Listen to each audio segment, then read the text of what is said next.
शहर में पोंगा नाम का एक पंडित था। वह अपने आप को बहुत विद्वान समझता था। वह लोगों के मन में ग्रह नक्षत्र वगैरह के खतरे का डर बैठाकर खूब दावतें उड़ाता।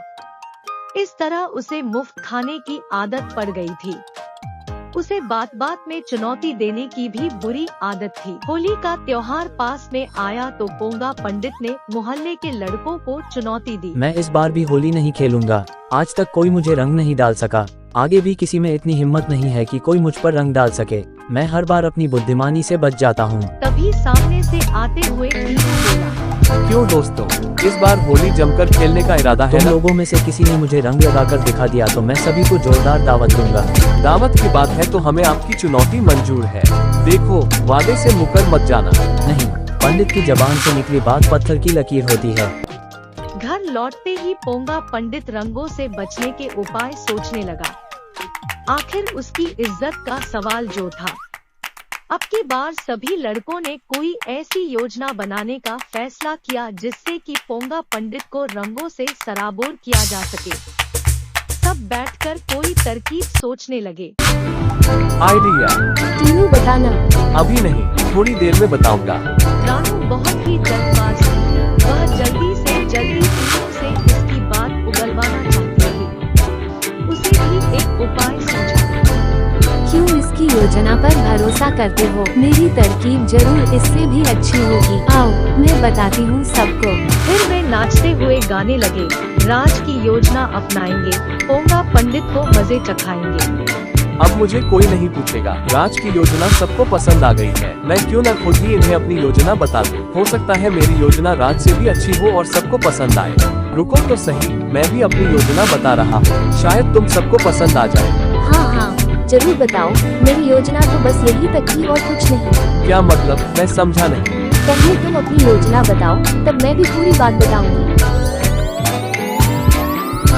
वाह भाई टीनू, वाकई तुम्हारा जवाब नहीं। अच्छा, तो क्या मेरी योजना राज की योजना से अच्छी है?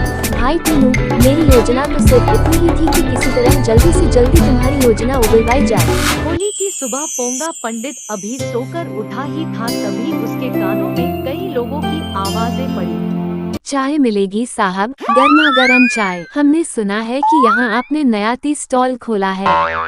पोंगा पंडित ने घर की खिड़की से बाहर झांका। सामने खड़े कुछ बूढ़े चाय मांग रहे थे। बूढ़ों का भेष बदले लड़कों की टोली मुस्कुराती हुई आगे बढ़ गई। थोड़ी देर में फिर वही आवाज सुनाई दी। चाय मिलेगी साहब, गर्मा गर्म चाय। अरे भाई, ये तो मेरा घर है, कोई टी स्टॉल नहीं। तुम शायद गलती से यहाँ आ गए हो। चाय चाहिए साहब, बड़ी ठंड लग रही है। आज आपकी चाय का स्वाद लेकर देखते हैं। आज सवेरे ही इन लोगों ने भांग पी ली है। अरे गधों, भांग पी ली है तो फिर चाय क्यों मांगते हो? देखते नहीं, यह मेरा घर है, कोई चाय की दुकान नहीं। भागो यहाँ से। पोंगा पंडित की बात पर सब खिलखिला पड़े। फिर यह चाय की दुकान का साइन बोर्ड क्यों लगा रखा है? भांग हमने पी है या आपने? जरा दिखाओ तो, कहाँ है साइन बोर्ड? न जाने कौन गधा ये बोर्ड यहाँ टांग गया है।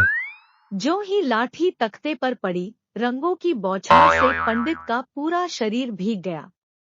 इधर उधर छिपे लड़कों, यहाँ तक कि लड़कियों ने भी रंग से भरे गुब्बारे पोंगा पंडित पर फेंके।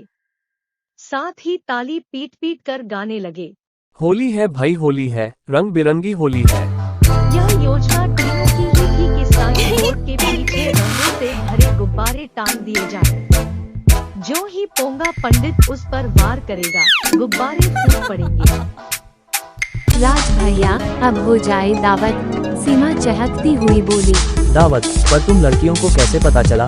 लो कर लो बात। हम लड़कियों ने राज और टीनू भैया का साथ यूं ही थोड़े दिया था। बताओ भला क्यों दिया था? दावत में छक्कर खाने के लिए।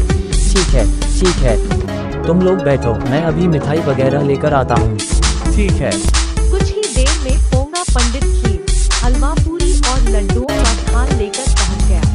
लड़के लड़कियों की टोली दावत उड़ाने लगी। लोगों को बेवकूफ बनाकर हलवा पूरी खाने वाला पोंगा पंडित आज खुद हलवा पूरी खिला रहा था।